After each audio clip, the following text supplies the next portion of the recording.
Assalamu alaykum aziz qarindoshlar. Bugun 2024-yili 7 ayning 13 kuni shanba. Men Amerikaning Los Angeles shahrida yashaydigan Erkin Sidiq. 2 haftada bir qilayotgan naq maydon videosiga chiqishim. Bugun so'zlaydigan jami 5 mazmun bor. Onunki birisi Uyg'urlarga oid bir qancha xalqaro xabarlar. Onunki birinchisi 2022 yılı 8 ayının 16. günü Dünya Uyghur Kurultayı Uyghur Kişilik Hukuk Adikatlar Birliği anındaki Uyghur Kişilik Hukuk Kuruluşu şu orun birleşip Argentina'daki Buenos Aires'teki yerdeki sotağa Xitay ve Xi Jinping üstünden arz sungan. Bu arz 2023 yılı ötken yıl 12 yanındaki 21. günü şu sotçusu tarafından nim kılınıp diken, tohtup kılıp diken deyimiz asasen bu bizdeki bu bir taraf kılışımızda muvaffak kelmeydi degandek bir sebepler bilen şunun bilen yok ma ikinci vaqtda xato qilib qo'ydim ku deyman.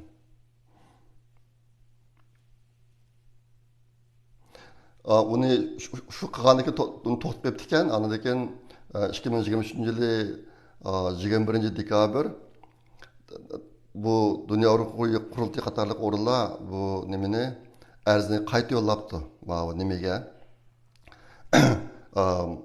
Court of Cassation deydi. Yana bir sotqa buni qayta yo'llabdi, qaytadan arz qilibdi. Arz qilibdi ekan, mana shu 11-sila ekanki, bugun 13-sila bo'lsa 10 Perşembe günü Mavu Court of Cassation degan sotniki sotçusu bu arzini qabul qilish kerak deb buni bu to'g'ri qaror chiqaribdi. Aşağıdan bu Dünya Uyghur Kurultayı qatorliq o'rinlarniki Xitoy va Jalat Xi Jinping ustidan qilgan sungan arzi yana qaytadan echilib bu dilo qaytadan echilib bir taraf qilingan bo'ldi. Şoň bu bir çoň xabar, Uyg'urlar uchun aytib bir çoň xoş xabar. Şoň sizlarga buni qisqacha deb qo'yib o'yladim.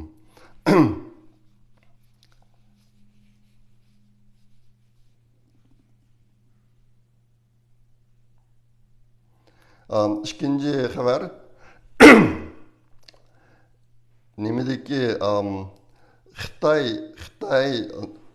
dünya puhralar sotida Xitoylar ustidan bir ispat berish faoliyati boshlandi bir qancha kunning oldida. Buningda Xi Jinping degan Xitoyning ustidan 12 turlik jinoyat Xi Jinpingga 12 turlik jinoyat ortilibdi bu yerda. Sotniki 4-nji kuni to'liq nima bir yarim kun vaqt Uyg'urlarniki shu irqiy qirg'inchilik ishlariga oid ishlarga ispat berdiganga berilibdi. Hozir men bir narsa aniqlayolmadim. Bu ba'zan torlarda bu sot oxirlashdi debmi deyilyotdi, ba'zanlar davom etyapti deyilibdi. To'z vaqtini o'qimadim qanday bo'lganligini. Har holda Xi Jinpingga ortilgan 12 jinoyatniki 11 qabul qilinibdi bu ko'rda, bu sotda. Endi bu sot xalq soti bo'lganligi uchun bir kimning ustidan hukm chiqargan chog'da uni qonuniy jihatdan javobgarlik tortilmaydi. Lekin buni ahamiyati masalan Xi Jinpingniki 11 jinoyati mishada rasmiy e'tirof qilingan bo'lsa, bu bir xalqaro nupuzga ega bo'ladi degan gap. Endi dunyodagi matbuotlar, masalan xalqaro tashkilotlar, hukumatlar shu xalq sotida mana hukm chiqarilgan degan narsani ishlatalaydi endi. Müşahidatın paydası var. Bu iş şu ahirinde qolmay qoldim degan nimaga video chiqishdan burun aniqlamay qoldim. Herhalde Xi Jinpingga ortilgan 12 jinoyatniki 11 qabul qilinibdi mush sotda endi. Bu bir ishdan bo'yotdi. Bu Yevropada. Andan keyin Uyg'urlarga oid 3-nji xabar nima 7 ayning 11 kuni Xitoy bilan Arab Birlashma Xalqligi bizning Sharq Turkistonda bir xil nima Hava armiya yanvri o'tkazyotidi. Buni tarbiyalash ishi deb atabdi. Bu ish shu 7-yilning oxirigacha bo'ldi ekan bizning vatanda. Endi Arab Birlashma Xalqligi Xitoy bilan birlashib bizning vatanning osmonida manevr o'tkazish, harbiy havo armiyasi manevr o'tkazish. Bu bir ajoyib ishlar endi. Bu to'g'riliq bundan ko'p nima desam bo'ldi uqmayman. Hozir bu ish 11-slav ichilish marosimi bo'libdi. 7-yilning oxirigacha davomlashar ekan.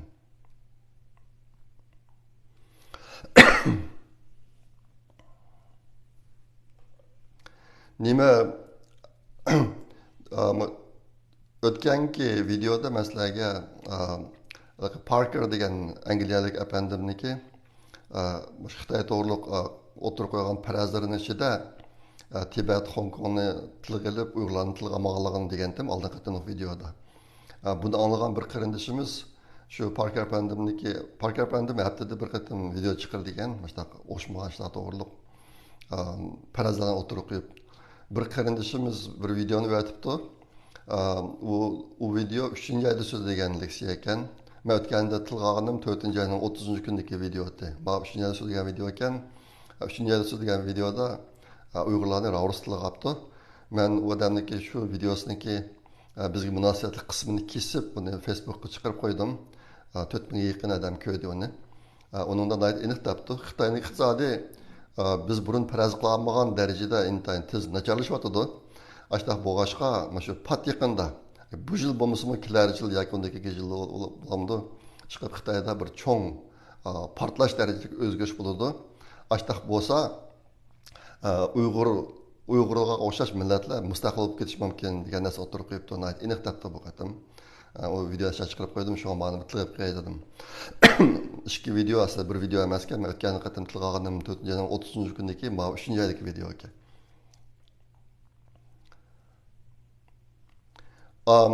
Endi ikkinchi mazmun xalqaro xabar. Xalqaro xabarda yaqinda bir cho'ng ish bo'ldi. U nima degan chog'da NATO Xitoy to'g'riliq aniq bir qism narsalarni o'tirib qo'ydi. Bo'libmi yaqinda NATO'niki Shimoliy Atlantik ahdiy tashkiloti NATO'niki davlat boshliqlarining yig'ini bo'lgan. Shu 10-iyul kuni ular Washingtonda NATO'ga a'zo 32 davlat rahbarlarining tasdiqlashi bilan bir bayonnoma e'lon qilinibdi. Bu bayonnamada Xitoyni intayin qattiq aybladi. Ondan keyin NATO'niki bosh sekretari Xitoy to'g'riliq yalang'ochlam gap qildi bu qatim. Rossiyaning Ukrainaga qarshi urushining qo'llovchisi va tub harakatlantiruvchi kuchi deb atabdi Xitoyni. Aşna bilan hozir endi NATO, Yevropa bularning hammasi Xitoyniki shu Rossiyaniki Ukrainaga qaratgan urushida qanday rol o'ynayotganligini aniq ko'rib, buni oshkora hech qanday nima attatmaylam o'tirib qo'yib, nima attatmaydi degan. Burun bakilki siliq spoya gaqlatdi Xitoyga. Xitoy tilga olgan chaqda hozir endi hech qanday yuz xotir qilmaylamkin. Bu narsani o'tirib qo'yib Xitoyni qattiq aybladi. Endi buncha bo'lsa, mayli NATO bo'lsin, mayli Yevropa birligi bo'lsin, bularni umumyuzlik Xitoyga qarshi jazolash tadbirlarini qo'llanishi mumkin. Ishqilib bu yerdagi vaziyat yaqinda tez kuchayib taraqqi qilib mengyotdi. Xalqaro xabarning ikkinchisi yaqinda Amerikada Xitoy virusi haqida bir qism yangi paranglar o'tirib chiqdi. Heritage Foundation degan bir nima aql ambiri bor. Mushu ambar yaqinda bir deklaratsiya chiqarib, Xitoy virusi bilan Amerikaga bo'lgan ziyon 18 trillion dollar deb e'lon qildi. Buni konkretni turlarga ayiribdi.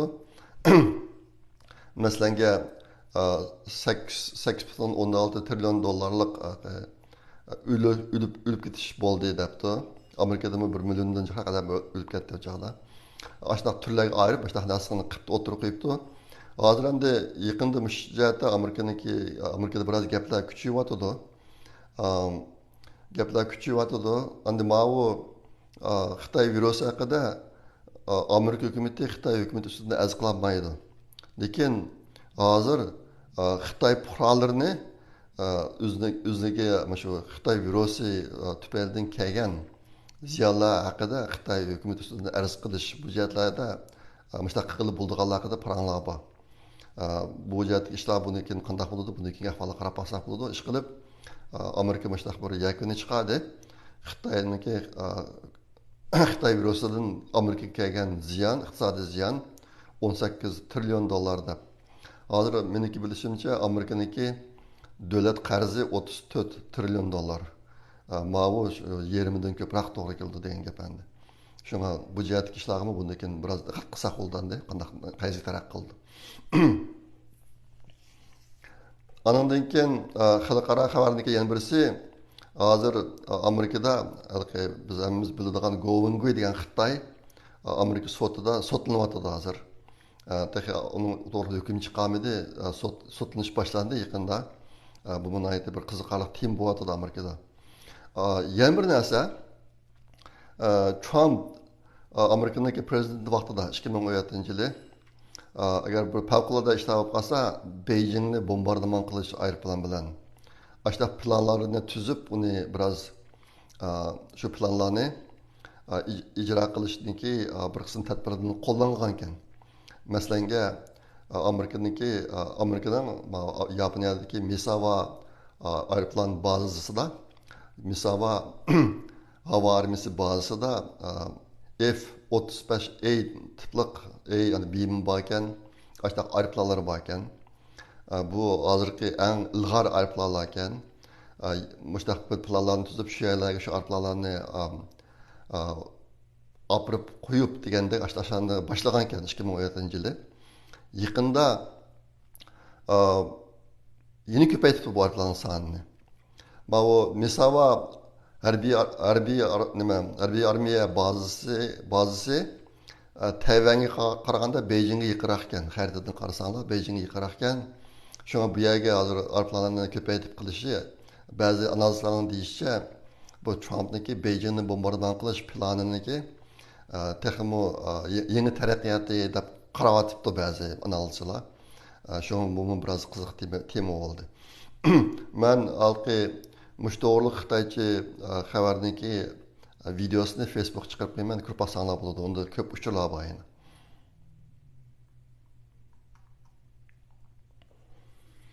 Endi Amerika xabari. Amerika xabarida shu yaqin-yaqi eng cho'ng xabar yenilamkin Baydenniki ikkilar qatimliq prezidentlik sayloviga qatnashmaslik masalasi. Hozir bu jihatda o'tgangi qatimliq Trump bilan olib borgan munoziradan keyin natiq o'zgarishlar bo'lib ketdi. Demokratlardan Trump Baydenni yuzurayotganlar ko'p. Ondan keyin uni bo'lsa to'xtab qolib ket, o'zingga boshqa bir kandidat chiqarayli deb buni tashabbus qilayotganlar bor. Yaqinda anglasam burungi prezident Obama, ondan keyin Nancy Pelosi'dan tortib mushlar takliflarni beribdimish. Lekin Baydenning oilasidagilar yo qatta tushib ketma, qatta to'xtab qolma, davomlashtirib degan qarorni ular bir yig'nashdi, oila yig'nashib qaror qildi bu jihatda. Ular davomlashtirib to'xtab qolma deb bashar debdi. Bu jihatga parang ko'p bo'lyapti endi.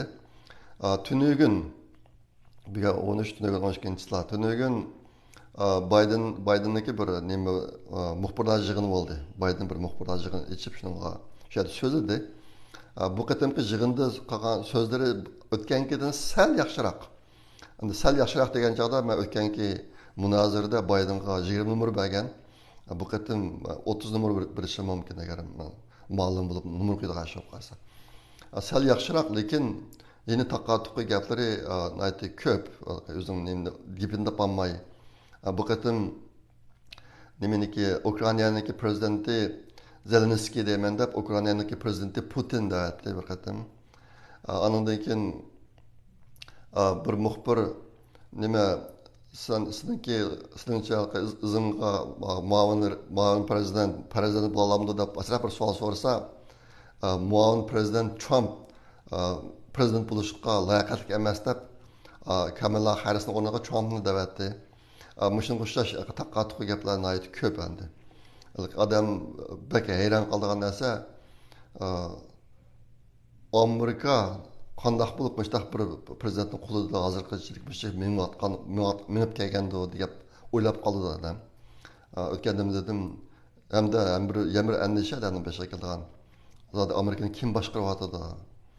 Amerikaniki oliy huquqidan tutib turayotgan odam kim degan savol tug'ildi endi. Bayden 81 yosh, mesela taqqa-tuqqi qilib yursa, davlat ishlarini qandaqmi bir taraf qilaydi degandek masala. Nima o'g'illikka 7-yaniki 15-kuni, bu kuni ikki cho'ng ish bor. Uniki birisi Xitoyniki 20 qatimli qurultay 3-chi umumiy yig'ini ochiladi. Bu yig'in aslida o'tgan yil 10-oyda ochilishi kerakdi. Toki bu yil 7-oy ochildik. 9 oy kechikib ketdi. Hozir Beijinglarni terrorizmlik qopladi. Shu yig'in to'g'riliq cho'ng tayyorliklarni qilib, ish qilib, hamiyada ansirash, haqlarni bizga ma'lumotlar shaharlarga mashina kirgizmaydigandek. Shunga u ishlar bo'yatadi. Andan keyin 15-yilda bo'lgan yana bir cho'ng ish bor. U Amerikaniki Republik Cumhuriyetçi Partileriniki memleketlik qurultiyi bor.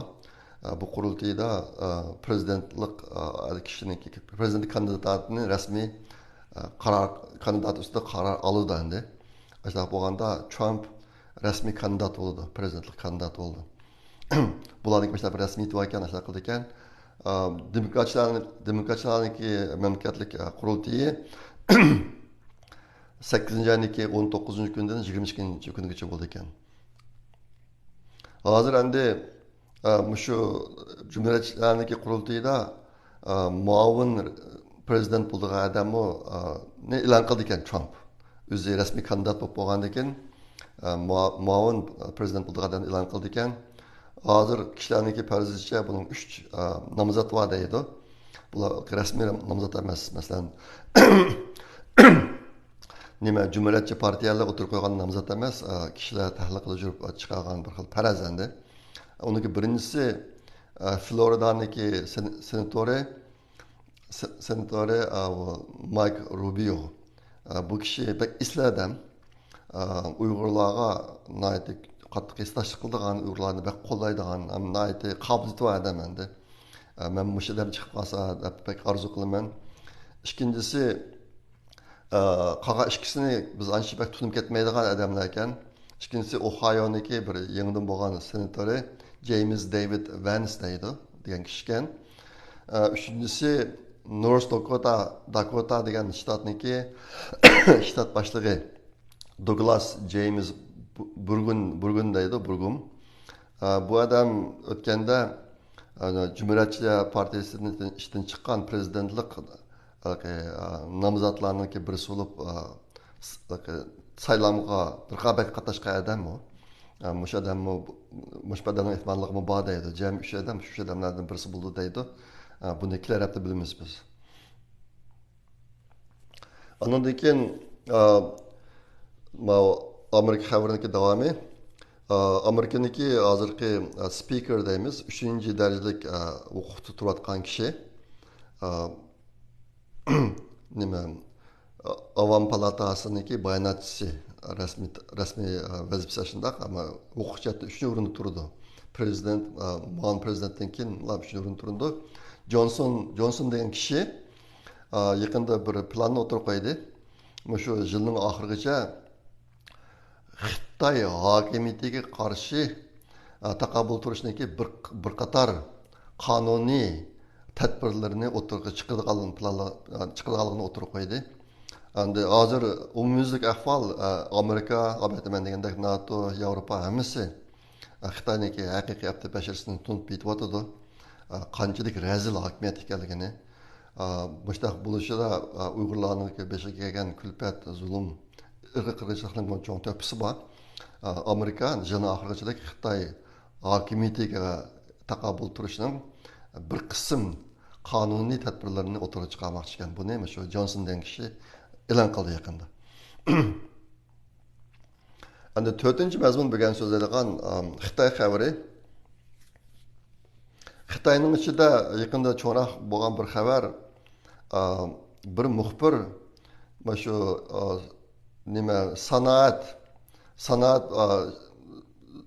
ishlatiladigan maylarni to'shiydigan bir mashina sanoatniki maylarni to'shib bo'lgandan keyin berib o'ttirliqlan berib nima shu tamoq ishlatadigan restoranlarga ishlatadigan Xitoyda sotadigan may endi tamoq ishlatadigan mayni qachilab yembirga ep manganligini shu mashina orqasida minib yurib o'qib kelib buni e'lon qilyapti. Shuning bilan bu cho'ng xabar bo'lib ketdi hozir. Xitoy buni yushirish uchun tirishayotdi. Tirishib yolg'on gaplarni chiqarib, yolg'on tashqarlarni qilib degandek, endi mush bahona bilan Xitoydagi mush xil ishlar ko'p pash bo'lyotdi. Amaliyotda bunday ishlar bundan 20 yil burundan bor ekan endi. Bu zavodlarga ishlatadigan may to'shigan mashinani taboq ishlatadigan may ishlatadigan ishlar. Endi bu zavod ishlatadigan maylar may deganimiz sumiy emas, ximiyalik boshqa maylar endi. Mashina maylaydigan motor maylari degandek narsalar endi. Ashta bo'g'ashqa bu kishilarda ig'ir kasal paydo qiladigan ish endi.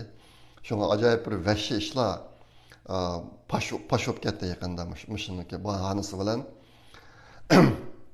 Hozir Xitoyniki Changjiang daryosiniki bo'yida ko'p suv oqib bo'lyotdi.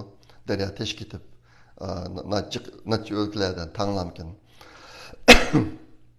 Ondan keyin Xitoyda shu kelayotda ichiladigan 20-chi qurultay 3-chi umumiy yig'iniki burungi cho'ng tozalash davom qilyotdi.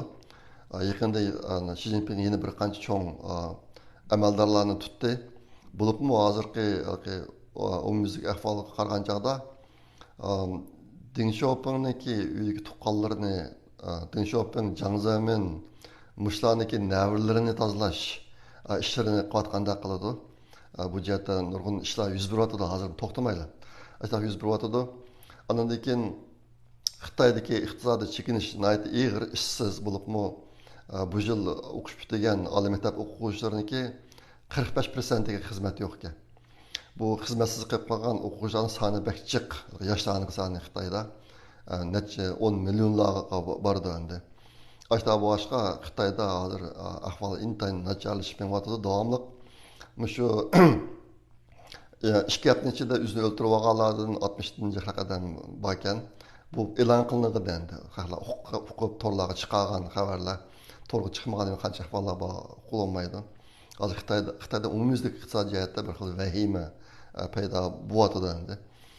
Shunga bu yerdagi taraqqiyot Xitoy hokimiyatiniki shu bir qancha yil ichida ag'darilib ketish ehtimolligi borligini davomli isbotlab turyapti endi. Shu tarafga qarab ketyapti.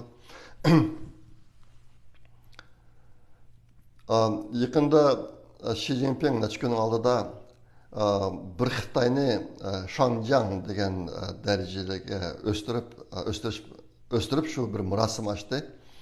O videoni ko'rsanglar hayron qolsanglar. Xi Jinping degan jallodniki chiroyidan shu videodagi Xitoyda nemish bo'layotganligini biroz faraz qilib oldi. Men bu videodan keyin shu ko'rinishini chiqarib qo'yman Facebook'a. Ko'rib baxsanglar bo'ladi.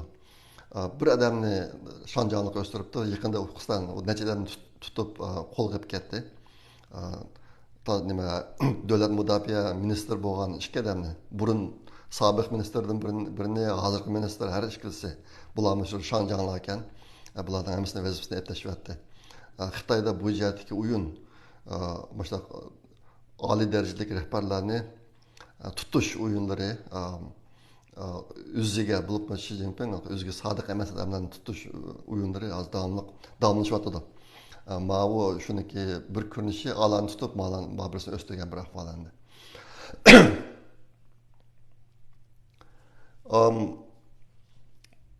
Endi oxirgisi Uyg'urlar xabari. Uyg'urlar xabarida ehtimol hozir yaqinda video ko'p chiqyapti bizning vatan haqida. Bununki ko'pinchisi Xitoyniki tashviqot videosi. Bo'lmasa Xitoy bu ishlarni intayin qattiq kontrol qilyotidi. Xitoyni pash qiladigan, Xitoyniki jinoyatlarni pash qiladigan video hozir asos yo'q, qat'iyan yo'q. Masalan, menga burun keladigan videolar qat'iyan yo'q.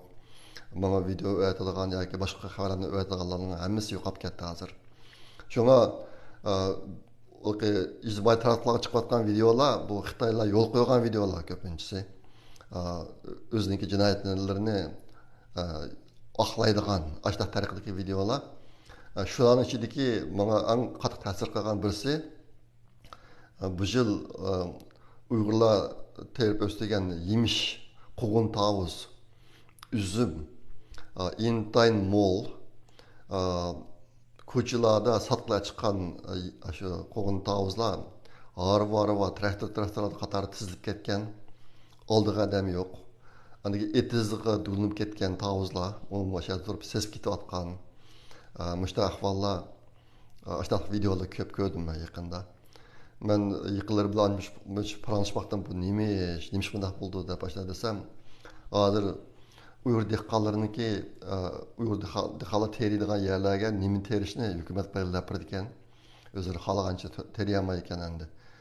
Shu hukumat mushta narsalarni teriysan deb belgilab terib, ammo bu setilib bo'lmay mushta dulim qilayotgan ahvol o'xshaydi. Chiqib odam bek echindi.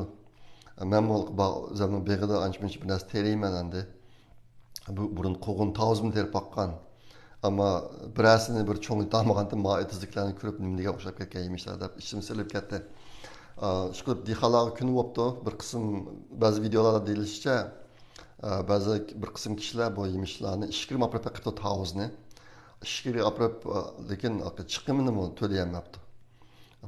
Paydadan gap ochib qolmaydi, chiqimni to'layolmaydi deb shu gaplarni davatida videoda. Ajoyib echinishliq.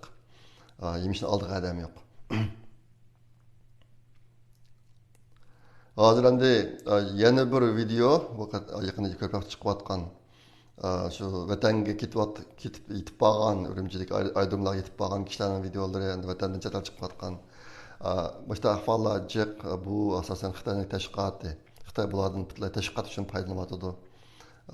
Bu to'g'ri nima deymiz, qo'ymaymiz endi. Bu yil 5-iyul Uyg'ur qirg'inchiligininki 15-yili bo'ldi. Bu vaqtda Amerikaniki Washington shahrida, Yevropada, Avstraliyada qarindoshlar namoyish o'tkazdi. Bu qarindoshlarniki ajriga ko'pdan ko'p rahmat. Men Twitterga bir qisqa mazmunni yozib chiqarib qo'yganman shu 15 yillik xotira kuni munosabati bilan. Bir Xitoy bir Uyg'ur Xitoy soqchisi kiyimi Xitoy bir qo'liga zanjir silinib, oqisini bog'laqliq, putini bog'laqliq bir o'rniga dumisini dasab turib tapancha bilan etishga tayyor bo'lib turayotgan bir rasm chiqarib qo'ygandim. Tunugungachilik bu rasm shu men chiqargan narsa 101 ming qatam ko'rildi. Herhalde burun mesela qilsak bundacha ko'rilib ketmaydi. Boshqa savollarni so'rab buni ishonmay narsalar yozganlar ko'pdi. Hozir endi chet elliklar tez qabul qilyotdi bizning bizga davlatgan ahvollarni. Lekin bu qatam Xitoyning hujumi dahshat bo'ldi. Tiprab ketdi bular. Necha kun zodi necha o'nlab Xitoylarning hujumlari Twitterda olib ketdi. Herhalde narsaniki unumi obdan bo'ldi. Yaqında Yevropadan bir qarindoshimiz Uyg'ur Project fondiga ozroq pul iona qildi. Bu qarindoshimiz har oyda qilyotdi. Bu qarindoshimiz ko'pdan ko'p rahmat. 7-oyning 6-kuni men tarix va biz degan maqolaniki davomini chiqardim, videolik qismini. Onun da intayin mühim mazmunlar var. Facebook'ta var, YouTube'da var, maqalasım var. Bir anlap koyuyorlar. Hazırki dünya vaziyetini düşünüşte faydası var onunki. Şunu bir tilgep koyalım. Buludu bugünkü sözlerime mazmunum maşıncılık köygenliğindeki ben hazır öyle demez başka bir yerde. Şuna sal Biroz normal so'zlamay qoldim. Biroz charchash bor menda. Kechiringlar. Kelar qatim ko'rishga omon bo'linglar. Xayr xo'sh, Allohga omonat.